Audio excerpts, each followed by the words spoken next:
नमस्कार दोस्तों, आपका स्वागत है यूट्यूब चैनल एग्ज़ाम फीवर में। दोस्तों, उत्तर प्रदेश में असिस्टेंट टीचर या यूँ कहिए सहायक अध्यापक के रिक्त पदों पर चयन के लिए भर्ती परीक्षा आयोजित की जाएगी। अब जैसे कि हम बोलते हैं सुपर टेट, लेकिन सुपर टेट क्या था, अभी तक प्राइमरी का ही हो रहा था। लेकिन इस बार जो भर्ती परीक्षा आई है वो आई है जूनियर हाई स्कूल में। प्रधानाध्यापक के लिए अलग बात करेंगे, लेकिन फ़िलहाल हम बात कर रहे हैं सहायक अध्यापक के बारे में। तो सहायक अध्यापक की भर्ती का ये शॉर्ट नोटिस आया है 10 फरवरी को। इसके बाद जो अच्छा विस्तार से जो नोटिस आएगा वो आएगा आपका 18 तारीख को। तो तब तक हम इसी से कुछ जानकारी ले लेते हैं।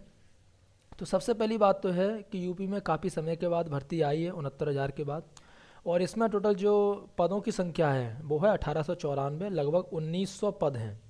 और उसमें से कुछ पद हैं जो कि सहायक अध्यापक के लिए, मैक्सिमम पद हैं जो सहायक अध्यापक के लिए हैं, और कुछ पद हैं जो कि प्रधानाध्यापक के लिए हैं। प्रधानाध्यापक के लिए एक्सपीरियंस चाहिए होगा, वो आगे बात करेंगे। फिलहाल हम बात कर रहे हैं असिस्टेंट टीचर के लिए। तो असिस्टेंट टीचर की जो दोस्तों परीक्षा है वो होने वाली है अगले 2 महीने के बाद। तो इस भर्ती का सबसे अच्छी बात यही है दोस्तों कि ये भर्ती ऐसे समय पर हुई है। अभी कुछ दिन पहले हमने दिया है CTET, और CTET जो 31 जनवरी को हुआ है, उससे पहले कुछ हो चुके हैं, और इसमें जो कुछ पॉइंट और दिए हैं उनके बारे में आगे बात करेंगे। तो सबसे पहले हम जान लेते हैं कि ये परीक्षा के लिए क्वालिफ़िकेशंस क्या क्या है। तो आपने अगर B.Ed किया है या फिर DLED किया यानी कि BTC की है, या फिर आपने BLED किया है, आपने कुछ भी ऐसी क्वालिफ़िकेशन की है, आप इस एग्ज़ाम को देने के लिए एलिजिबल हैं। आपने CTET या फिर UPTET क्वालिफाई किया हुआ होना चाहिए, ये ज़रूरी है। तो CTET यानी कि अभी तक का जो है 7 साल पहले का, और अभी इस बार 31 जनवरी वाली कुछ दिनों के अंदर जो वो आ जाएगी जब आंसर की, जब तक ये फॉर्म भरने शुरू होंगे, तो आप अगर क्वालिफाई हैं तो आप भी अप्लाई कर दीजिए, बाकी रिजल्ट तो आ ही जाएगा। और UPTET का भी सेम है। अभी उसके बाद इसमें बातें पढ़ते हैं, इसमें आखिर आया क्या है। तो इसमें जो साफ साफ बातें लिखी हैं, जैसे कि इसमें लिखा है कि मान्यता प्राप्त जूनियर हाई स्कूल में सहायक अध्यापक के पद पर भर्ती हेतु न्यूनतम अर्हताओं का उल्लेख है, जिसमें सहायक अध्यापक के पद पर भर्ती हेतु न्यूनतम शैक्षिक अर्हता स्नातक निर्धारित किया गया है। यानी कि आपने BA BSc BCom यानी कुछ भी है ऐसा, स्नातक आपका होना चाहिए। कुछ लोगों को अगर डाउट है BBA BCA, तो वो लोग भी इसका एग्ज़ाम डाल सकते हैं, क्योंकि यहाँ पर जो नीचे आपको दिखाऊंगा मैं, जो भाषा के बारे में बताया गया है, तो भाषा में आपका कोई ना कोई एक भाषा ज़रूर रही होगी, जैसे कि हिंदी, इंग्लिश, संस्कृत, तो उसके अनुसार आप भी इसको डाल सकते हैं। और यहाँ पर पॉइंट नंबर 2 में दिया गया है, इसको आप ध्यान से सुनिए कि जूनियर हाई स्कूल में भाषा, यहाँ पर कॉमा है, यानी कि भाषा में आपका आ जाएगा हिंदी, इंग्लिश और संस्कृत। उसके अलावा विज्ञान, विज्ञान में आपकी जितने भी विज्ञान होती हैं, फिजिक्स, केमिस्ट्री, बायोलॉजी आ जाते हैं। गणित एवं सामाजिक विषय, सामाजिक विषय में आपका क्या होता है, हिस्ट्री, जियोग्राफी यानी कि भूगोल, और राजनीतिक शास्त्र जिसे नागरिक शास्त्र भी बोलते हैं, अर्थशास्त्र, ये सभी बातें आ जाएंगी, इतिहास। तो इन सभी सब्जेक्ट के टीचर्स की उपलब्धता की जाएगी, इनकी भर्ती की जाएगी। तो इसीलिए इनके चयन के लिए भाषा, विज्ञान, गणित और सामाजिक विषय के हेतु परीक्षा आयोजित कराई जाए। और इसलिए भाषा, विज्ञान, गणित और सामाजिक विषय के लिए स्नातक स्तरीय पाठ्यक्रम के आधार पर, तो आपका जो एग्ज़ाम का जो लेवल होगा वो होगा स्नातक स्तरीय यानी ग्रेजुएट लेवल के एग्ज़ाम के आधार पर स्नातक स्तरीय परीक्षा आयोजित कराई जाए। अब इसमें क्या होगा, 2 पेपर होंगे, एक तो होगा पेपर 1, एक होगा पेपर 2। तो पेपर 1 क्या होगा, ये देखिए यहाँ पर लिखा है, सामान्य ज्ञान का प्रथम प्रश्न पत्र सभी अभ्यर्थियों के लिए अनिवार्य होगा। लेकिन इसमें ओनली सामान्य ज्ञान नहीं होगी, सामान्य ज्ञान यानी कि GK होगी, करंट अफेयर्स होगा और रीजनिंग होगी।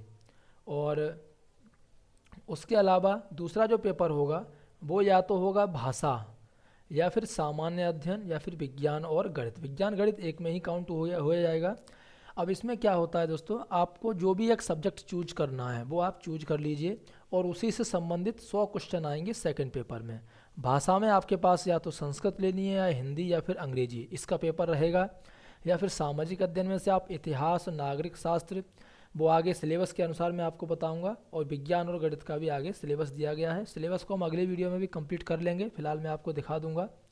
तो टोटल 50 प्रश्न होंगे प्रथम प्रश्न पत्र में, और 100 प्रश्न होंगे सेकंड प्रश्न पत्र में।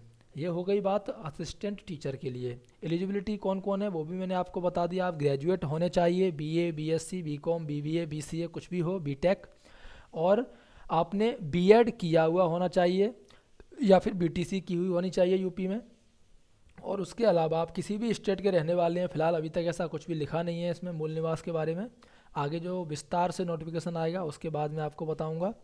और इसके अलावा आपका कोई भी एक टेट, यूपी टीईटी या फिर सीटीईटी, अगर आप किसी अदर स्टेट से हैं तो सीटीईटी होना चाहिए कम से कम, अगर यूपी से हैं तो यूपी टीईटी, सीटीईटी कोई भी हो, और आप इसके लिए एलिजिबल हो जाएंगे।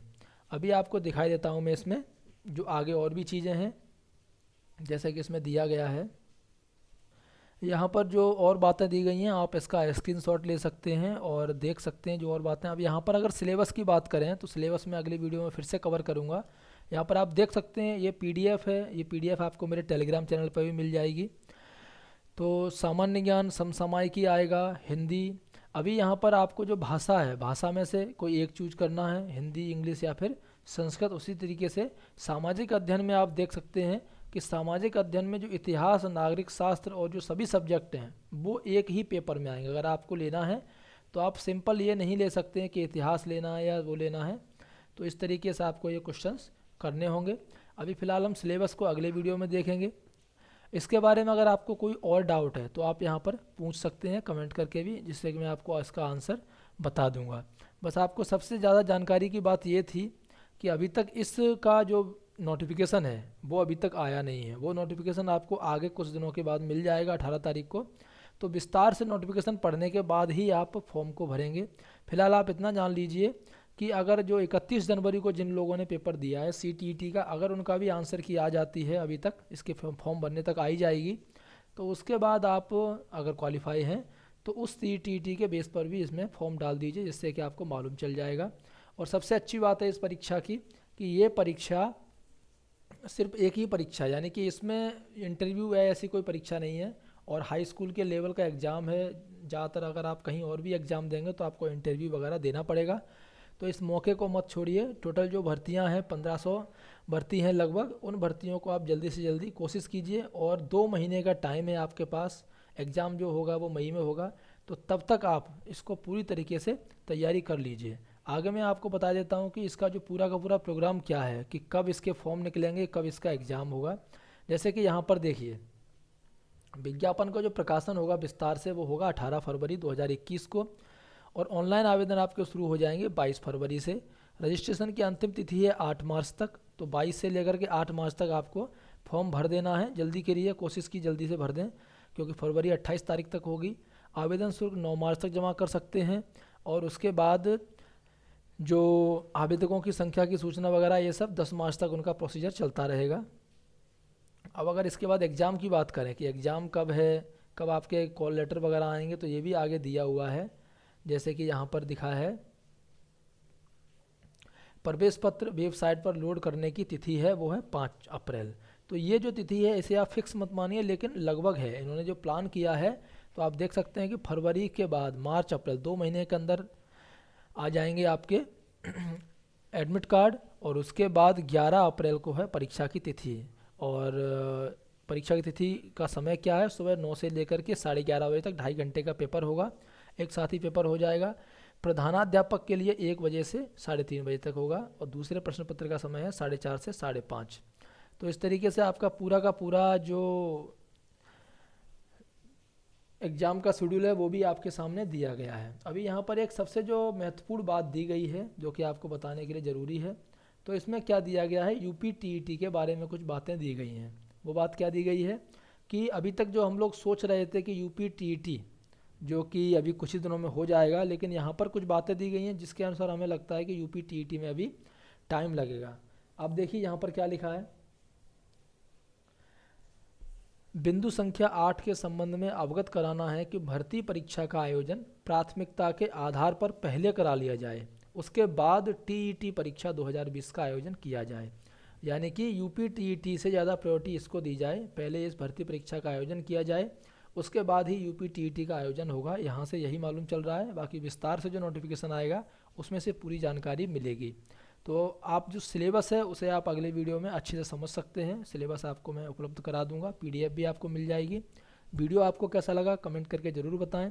और इसके जो सभी सब्जेक्ट हैं इनकी तैयारी भी आप मेरे चैनल से कर सकते हैं, मैंने वीडियोज बना के रखे हैं और आगे भी तैयारी करवाऊँगा। क्वेश्चन आंसर की प्रैक्टिस करेंगे, आप लोग 2 महीने के अंदर अच्छे से क्वालिफाई कर सकते हैं। धन्यवाद दोस्तों।